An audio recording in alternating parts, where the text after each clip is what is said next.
好多謝大家參加八字實戰班嘅第4堂延伸，轉運吉兆嘅12種外應。咁轉講人係火貓無限老師。咁乜嘢叫做外應呢？其實外應係一個中國傳統玄學嘅，咁包括係八字、風水、占卜等中一門以物應事、以象觀埋以象觀理的一個核心嘅技術。咁核心嘅原理咧，源自易經入邊嘅天人相應、同氣相求嘅思想。咁認為宇宙萬物皆有聯動，外界嘅瞬間現象，如自然變化、器物動靜、言語行為等，會與人類嘅吉凶禍福、事務的成敗趨勢形成同步對應，可作為判斷事實、預測走向嘅輔助依據。咁簡單咁講係外應就係外界嘅信號，係老天爺透過具體嘅事物傳達嘅暗示。懂外應者能從瞬息萬變嘅細節中咧，捕捉到自身或者所問之事相關嘅關鍵信息。咁其實有啲乜嘢咧？尤其是咧佢講到啦，天氣嘅外應，突然間我哋去咗一個地方，或者我哋做一件事，尤其是去切外邊啲墳嗰陣時咧，去呢個外應咧特別嚴重嘅。咁如果你真係突然間你做好咗個墳等等嘢，或者你搬墳，突然間天象有變咧，呢個係外應一種嚟嘅。咁另外，器物嘅動靜咧，亦都係突然間你唔小心打爛隻碗，咁係咪有事發生咧？咁呢個都係一個外應嘅做法，或者係一啲嘢會突然間跌咗落嚟喎。你平時都好穩陣嘅，唔會有任何乜嘢，亦都係一個外應。咁我哋喺操作上面，即係好似我哋股票操作，有時候咧，我哋已經買隻股嗰陣時咧，到底應唔應該買？咁其實咧，如果喺呢個第六感比較強嘅人咧，而且佢係行緊好運嘅咧，佢會知道呢隻股應唔應該買，係啦，咩時候止蝕，佢係有感應嘅。OK，咁應用嘅場景咧，通常都係股票啦，你有股票啦，係啦，同埋一啲叫投資抉擇或者日常事務。咁通常都係講緊，你今日出去我哋要去一個地方，咁呢個地方係咪好與壞？咁佢會唔會俾啲外應你咧？呢個如果係普通返工，其實好正常。突然間有一日你遇到一啲平時唔會見到嘅嘢，咁呢個係咪屬於一個外應咧？咁呢啲都係有機會嘅。咁如果係經過自己調整咗之後，調整咗之後，我哋好似火貓同你講，身強財旺食傷旺之後，我哋會有啲乜嘢外應會慢慢變化咧？即係講緊咧，我哋轉運嗰個吉兆嘅12則嘅外應信號，咁呢個好重要噶。咁我第一件事咧就我係講第一件事就係你會突然間靈台開竅，主動求知，探索新事物，思維格局日漸寬闊。咁咧就係突然間想學新嘢喎。咁跟住咧探索咧未知嘅嘢，尤其是我哋玄學有時候有啲同學仔係原來哦，原來今年行太極貴人。咁太極貴人係乜嘢咧？就代表佢就好想學一啲玄學嘅嘢，或者學啲新事物。咁咧，尤其是風水啊，或者命理啊嗰啲等等嘢，所以突然間嗰個頭腦咧變咗好靈活，好想吸收一啲新嘢。咁另外仲有一樣嘢就係好似你明明好耐之前一直睇過嘅嘢，你睇嚟睇去都睇唔明，突然間咦明咗喎！我亦都知道點即將以前嘅舊嘅記憶全部翻晒嚟，原來諗通咗啦。OK。就好似火貓嗰個火貓嘅嗰個叫做火貓嘅技術指標，就係因為火貓想通咗之後，原來其實一直以來我所讀嘅嘢，一直吸收緊嘅嘢係有嘅，但係咧唔知係轉運，啱啱好我2020年係轉運嘅，轉運之後咧發現咗，喂，原來我所有嘢可以融會貫通，而發展咗自己嘅一套指標出嚟。啊，呢個係放翻我覺得好神奇嘅地方，係真係知道咗，哦，原來係自己係識嘅，但係幾時融會貫通咧？係發現咗轉運嗰陣時。好啦。第二個徵兆，嗱，第二個徵兆咧就係咧元氣充盈，面色紅潤帶光，雙目銳利有神，神采煥發，難掩生機，即係好難。咁啊，其實咧都係咁樣，呢個瞓得好，OK，我哋瞓覺得好，元氣滿滿，咁樣面蛋就會紅潤發光，咁啊眼睛亮得像星星一樣。呢個呢個部分係好明顯嘅。如果一個人咧就已經容光煥發，我哋叫容光煥發，其實係會即係你會睇下鏡上面嘅人，尤其是火貓都會自己睇鏡睇鏡，原來發現咗，哎呀原來我睇埋我以前啲相啊，發現咗原來我而家嘅狀況同以前嘅狀況差好遠，因為我睇到我自己個神係係有神嘅，即係隻眼。而且面色啊，或者我自己嗰個氣息啊，非常好嘅。OK，咁呢度咧我都驗證過係真係 work 㗎。OK，咁第三就係家居換新，自發整理環境，清理舊物，空間潔淨有序，氣場順暢。嗱，呢個就係忍唔住咧收拾自己個房間，將一啲舊嘅東西家居整理後之後咧，就覺得心就會發光，即係好似好舒服啦啊！咁呢個係必須要做嘅，因為咧你將屋企咧整整齊齊。咁有時候咧，你行衰運嗰陣時啊，好多嘢都睇唔順眼，亦都你自己啊，我都唔懶得去執呢樣嘢。但係當你轉咗運之後啊，你覺得啊，屋企一定要整齊。你會見過有錢佬嘅屋企咧，基本上都好整齊。咁點解啊？因為其實整齊係好重要，因為點解佢哋唔會有三尖八角嘅嘢亂咁放喺一啲屋企嘅地方，而且佢會將唔用嘅嘢或者用嘅嘢都會放喺一個整理櫃，一打開就哦，原來佢調味料成紮嘅，或者原來哦，原來佢啲紙巾都係一個櫃入邊全部放入去嘅，要用先攞出嚟嘅。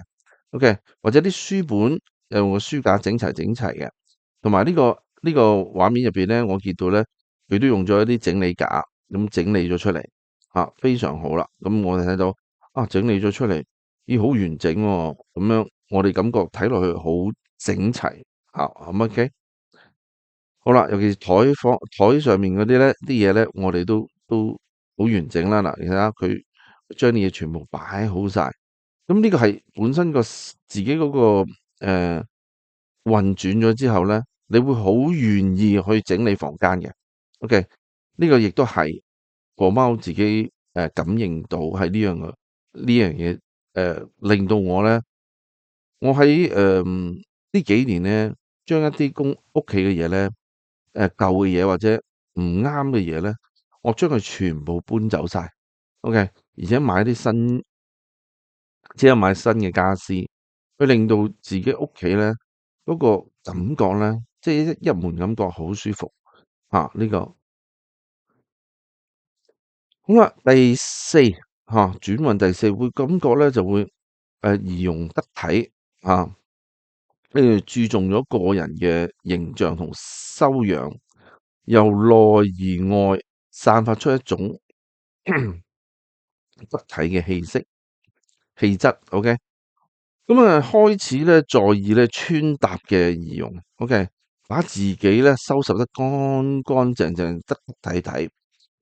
自己睇都覺得順眼，OK，因為自己越睇越順眼，所以你會睇到咧，鏡入邊嗰個你，同埋你自己覺得鏡入邊嗰個人，你覺得順唔順眼咧？OK，或者你覺得舒唔舒服咧？呢個就係一個轉運嗰個情況，我都發現咧，我都會自己睇鏡，咦，我發現我自己立一立下眼，自己咦 OK 喎咁樣，成個人都精神飽滿啊，或者好整齊啊，乾乾淨淨啊，頭髮又唔好亂啊。係啦，呢啲就係變成咧，自己感覺到有有啲有啲好嘅氣息喺自己身上。OK，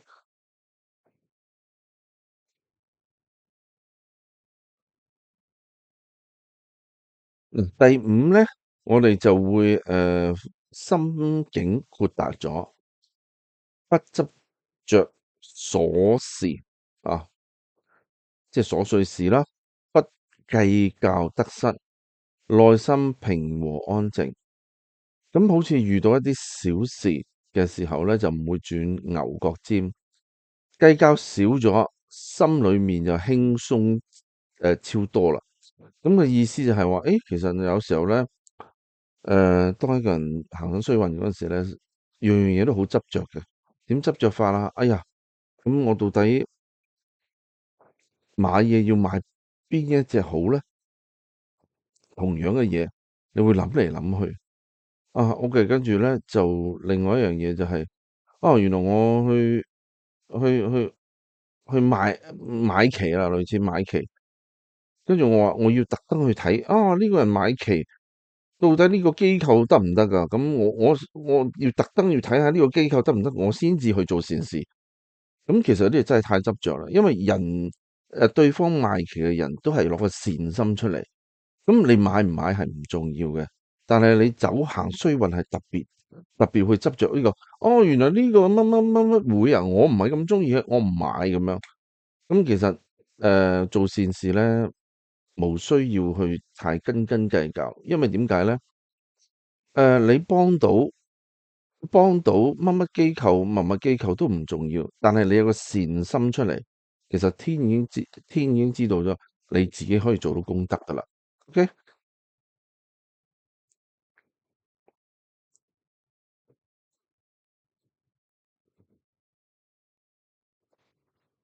好啦，第六咧就係待人寬厚，能包容他人嘅不足，處事大方得體，人緣自然順暢啊。咁咧，你能夠咧包容別人嘅小缺點，說話做事更大方，和人相處就超愉快。咁點解咧？就好似咧，其實有啲人生就係咁啦。有啲同學仔咧，或者有啲你自己朋友咧，你覺得呢個朋友成日佔人便宜啊，或者成日講嘢唔係咁好啊，咁其實佢真係佢次次都係咁，可能係佢嘅本身嘅個性。但係其實你都係同佢食一次飯嘅啫，或者佢着數你一次啫。其實有時候無需要太過睇人哋嘅缺點咁多，因為最重要係你自己你自己人轉運嗰陣時，你就將呢啲問題其實輕輕賴過，因為點解？無需要咁執着啦。凡事即係一樣米養百樣人，咁你遇到佢，咁你咪可以少啲見佢冇乜所謂㗎。咁你咪少啲見到人哋缺點啦，或者人哋做錯少少事，都唔好死啄佢，係嘛？因為我哋覺得小事可能佢真係唔小心做咗，咁你咪寬容啲，原諒佢咯。原諒佢其實亦都係個功德嚟嘅。OK，好啦，第七個徵兆咧，就係其實咧，當時咧，你心境愉快，咁咧時常會自哼小曲，OK，不自覺的咧會流露咗輕鬆喜悅嘅狀態。呢個就心情好啦，好到咧就自己都會哼首嗰啲歌，你平時中意唱啊，中意聽嘅歌啊，咁一路行路都會有節奏啲咁樣，咁呢個其實好正常嘅。當你一個人行運嗰陣時，你覺得成個人輕鬆晒，我又唔使諗咁多嘢，我又唔使計較咁多嘢，咁我好舒服嘅。咁我變成咧，我就自己咧都會哼一啲小歌，或者你平時好中意誒呢個。一啲人生哲理嘅歌，OK，有啲人生哲理有啲乜嘢啊？好似命裏有時終須有，命裏無時莫強求。OK，呢好似啲許冠傑嗰啲歌啊，其實都 OK 噶。咁但係你有自己中意嘅歌，自己哼咯。呢個係表現出你自己已經轉運到一個比較深，即係中間嘅層次。我哋講緊已經去到一個中間嘅層次，已經非常了解咗自己啊，俾自己點樣開心。OK，好啦，另外一個係第八樣咧，就係人緣會向好嘅。孩童或者呢個寵物嘅喜愛親近你，OK，格外親近你，正能量磁場吸引善緣，OK。嗱，小朋友好簡單嘅，小朋友好中意黐埋啲覺得感覺良好啊或者善嘅人，OK，你就會感覺到小朋友見到你咧就想黐埋你，成日都冇自覺就想匿埋你同你傾偈啊，或者講下自己啲嘢啊，或者同你打機啊，呢個其實係代表你自己嘅磁場好，咁小朋友先至會感覺好嘅，佢先會黐埋你。咁而寵物亦都係咁嘅情況，寵物都會走過嚟啊！呢隻小狗啊，隻小貓啊，會走過嚟，會黐埋你啊！冇嗰個狗咧個尾咧就會向上左右啊咁樣，咁呢啲咧其實咧就係嗰啲小生命係好中意你，因為你氣場好。OK，好啦，第九。咁就係貴人相助，久未聯絡嘅老友啊，見意外嘅登門啊，關鍵時刻得人扶持。OK，10年多沒有聯繫嘅老朋友突然揾你啊，關鍵嘅時候能夠幫上忙。OK，喂，呢個我都遇過，尤其是呢一年啊，突然間，哇，十幾年嘅朋友都好耐好耐好耐嘅未見過嘅，應該咁講，我哋一啲誒台灣嘅朋友，哇，我起碼我15年未見過佢，咁但係佢嚟到咧，我發現咧，哇，我覺得好親切啊，因為點解呢啲係老朋友，咁而且我誒發現咧好多一啲5、6年啦、10幾年嘅朋友都會主動 WhatsApp 我都覺得有少少突然咯。但係基本上我覺得呢啲人都係以前對我好好嘅人。OK，好，第十樣就係環境嘅晴場。OK，身邊嘅植物咧萌生發芽，枯木秋之啊，萬物生機，影吉兆。咁好似屋企嗰啲花長新芽，即係花花草草啊長新芽。咁而本身放咗可能花園啊嗰啲枯樹啊，突然間會長綠葉，咁到處咧生機勃勃嘅樣子。即係所以咁即係代表咧，即係你屋企個氣場已經轉變咗，令到咧呢啲少少嘅植物啊，佢就會感覺到好適合生長，所以導致咧你入邊即係你自己擺放嘅植物咧生得好好，生得好綠。OK。講我自己喺關鍵嘅位，即係關鍵嘅位都有擺植物嘅。咁而啲植物咧，基本上咧就係蓬勃發展嘅。咁我見到黃嘅葉咧，我就會將佢搣走咗佢，因為呢啲咧都係唔好嘅嘢。所以有個習慣咧，我哋如果見到屋企嗰啲植物咧開始有黃葉咧，你將佢搣咗佢嚇，呢個冇問題嘅，因為植物係需要咧就係將佢唔好嘅嘢。即係唔好壞咗嘅嘢咧，將佢搣咗佢，令到佢另外嘅部分咧生得更好嘅。OK。好啦，第11啦，咁我哋斷捨離象。OK。斷捨離象嘅意思咩咧？自發萌生，拋棄雜念，清理負累嘅念頭，輕裝前行。咁其實就會想通一啲嘢，想通咗好多嘢。咁啊，主要咧就想拋棄一啲冇用嘅嘢，尤其是你其實收埋好多唔知乜發票啊，或者等等嘢，以前 N 年前一啲唔好嘅記錄啊，或者你覺得哇呢個要引以為戒啊，咁樣都類似呢啲嘢。其實如果你想通咗好多嘢咧，你就會將呢啲唔好嘅嘢咧，就會將佢消滅咗㗎啦。OK。而且會令到自己心冇咁煩㗎啦，放下心煩嘅事，因為已經過咗去嘅嘢。通常心煩嘅事係以前你哋經歷過嘅嘢嚇。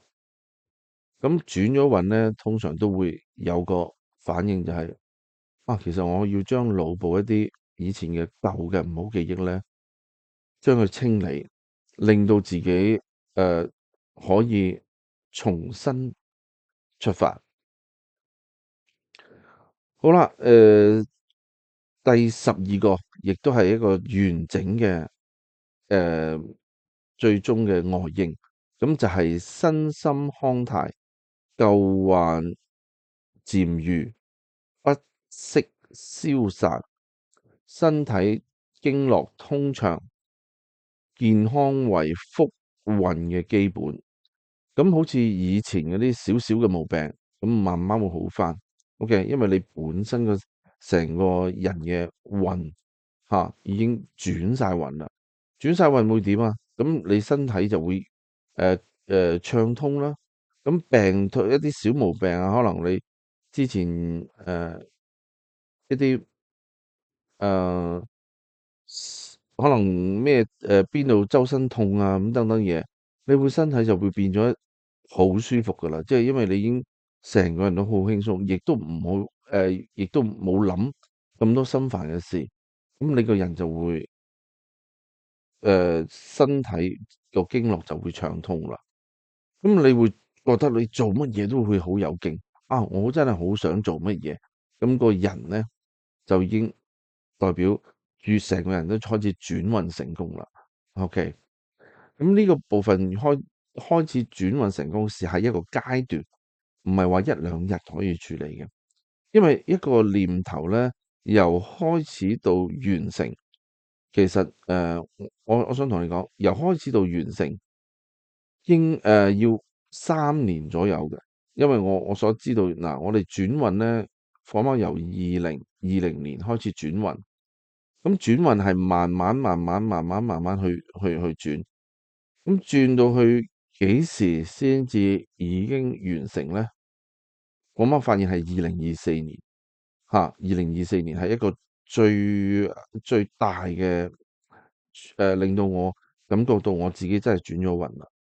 因為點解啊？突然間我個投資嘅思想等等嘢進咗一個台階嚇，而且呢個台階亦都係好大嘅台階。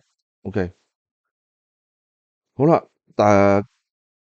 已經大概已經講咗12個外應嘅部分，咁我唔知你哋會中幾多個啦。OK，咁我亦都希望咧同學仔亦都多留意自己到底有冇轉運啊？應該幾時轉運啊？應該做啲乜嘢可以幫到你轉運啊？咁如果有問題，其實可以問翻火貓嘅，咁火貓過來人嚟講，我都可以幫到你嘅。好啦，我再講埋一個功德嘅效應。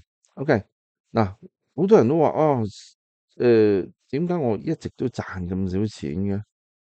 就算我中咗獎啊，但係我都唔係好多錢嘅啫喎。OK，咁最主要係你嘅個功德嘅部分。咁如果嗱，你功德大於你所得嗰陣時，上天係會用任何方法去賜予你財富嘅。咁功德嚟講，火媽有講過係你嘅錢袋，你嘅錢袋有幾大，你就可以裝到幾多錢。OK，如果你嘅錢袋係可以裝到，假設啊，裝到100萬嘅，咁上天會將你嗰個錢袋會填滿100萬。咁100萬以後嗰啲，OK，咁佢會點咧？有機會咧係財來財去，你永遠都係維持到呢100萬。咁點樣將自己嘅錢袋變大咧？我哋就需要做功德啦。咁火貓之前有第2堂有講過嘅，咁火貓自己都有做功德，而且火貓嘅功德已經到單位以經為單位嘅。OK，咁功德嚟講，火貓會繼續做。